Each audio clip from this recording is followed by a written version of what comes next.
வகைகள் 4 வகைப்படும். செய்தித்தொடர், வினாத்தொடர், விளைவுத்தொடர், உணர்ச்சித்தொடர்.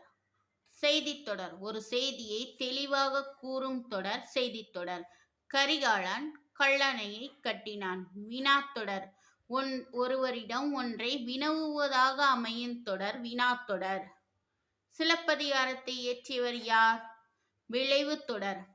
ஏவல், வேண்டுதல், வாழ்த்துதல், வைதல் ஆகிய பொருட்களில் வரும் தொடர் விளைவுத்தொடர். இளமையில் கல் ஏவல். திருக்குறளை தருக வேண்டுதல். உழவுத் தொழில் வாழ்க வாழ்த்துதல். கல்லாமை ஒழிக வைதல். உணர்ச்சித்தொடர். அழுகை, உவகை, அவலம், அச்சம், வியப்பு முதலான உணர்ச்சிகளை உணர்த்தும் தொடர் உணர்ச்சித்தொடர்.